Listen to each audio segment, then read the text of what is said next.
Hey guys, it's me Simon Urahara, and in this video, we'll try to dive once again into the intentions of Urahara. What could they really be? Are they truly evil intentions, or are they just intentions that follow good, or are they complex and intricate?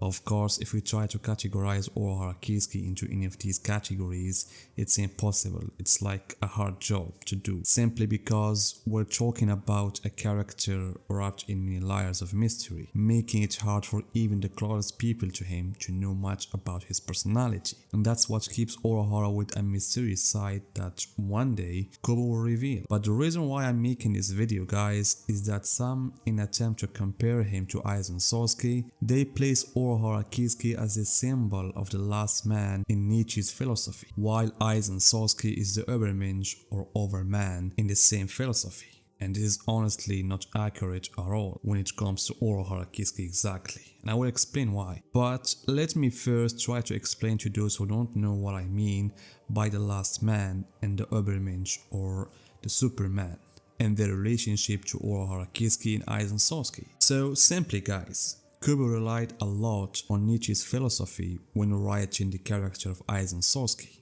He drew on many of the beliefs Nietzsche presented in his famous book That Spoke Zarathustra, through which he described the society he saw as decaying at the time. He used two main terms to express his vision: the Übermensch as an example of the superior human with free will, and the last man as a symbol of regression and decay. For example, Nietzsche believed that the Übermensch is someone capable of creating new values without needing traditional morals. They move away from ready-made values and build their own life based on their own will, reflecting the ambition to surpass oneself and free humanity from societal or religious constraints. And these ideas is exactly what we see in Aizen Sasuke, who believed that the world shouldn't be under the control of the Soul King, who he saw as merely an object. And he believed that one should see the world for what it should be, not how it currently is, and build new foundations without needing the Soul King.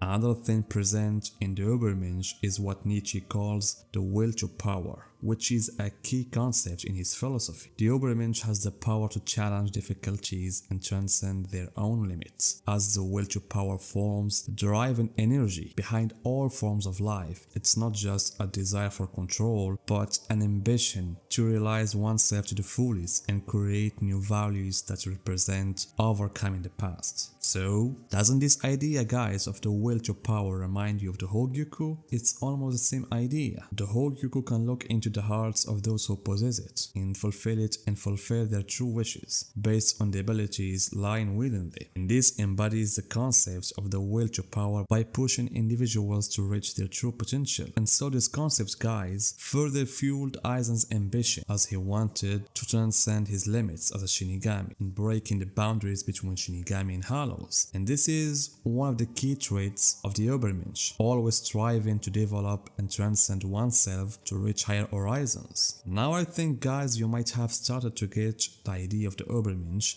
and its relationship to Aizen Sasuke, which you can see in many things related to Aizen. But the reason I first brought this up in relation to Aizen is to talk about Urahara, because if there is such a thing as the Übermensch, then its opposite would be the last man, which some believe Kubo presented through Urahara, and this is something really wrong. Sure, there may be some small similarities, but in many other aspects, Urahara is far from this. For example, according to Nietzsche, the last man is characterized as someone superficial in thought, living without deep values, and uncreative, repetitive, avoids risks, and fears confrontation or change. All of these traits are the exact opposite of Urahara character. It's true that Urahara lifestyle, especially after his exile from the Soul Society, might give the impression that he prefers to hide in the shadows. His quiet life running a small shop in the human world could make it seem like he's simply seeking comfort and avoiding risks. This is totally wrong, because from the beginning, Urahara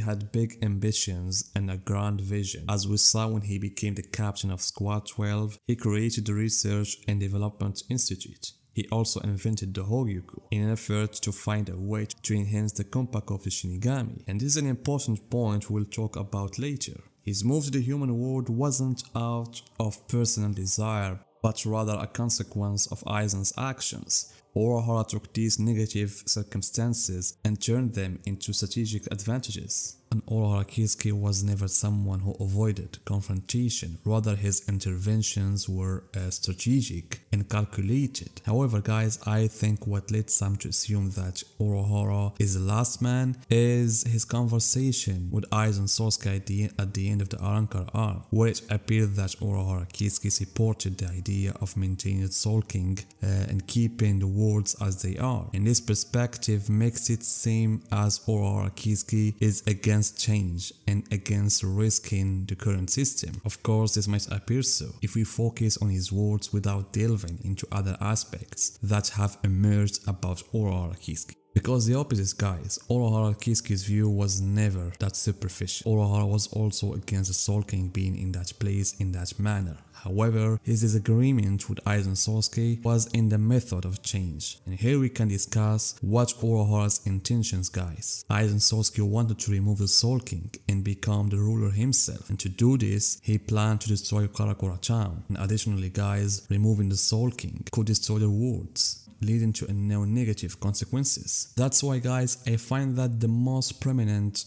example that can illustrate Urahara's philosophy about all of this is his conversation with Chokinada. In it he stated that neither the Soul King nor Hikone deserve to be sacrifices, and not only them but any soul with willpower. Urahara went further to say that even the remains of Yohabach didn't deserve to take the Soul King's place. And as you can see guys, Urahara wasn't against the idea of removing the Soul King, rather he opposed the method that Aizen Sasuke intended to use. And herein lies the mystery surrounding Urahara's true intentions. Despite his stance on who should replace the Soul King and his belief that it should not be someone with free will, his motivations remain complex. As he told Yorichi, the goal of liberating the Soul King from his suffering was merely a secondary objective. His primary goal was to open new doors in line with his scientific curiosity. It's possible that even Urahara himself didn't fully understand what he wanted, or that there is a hidden backstory we're not yet aware of.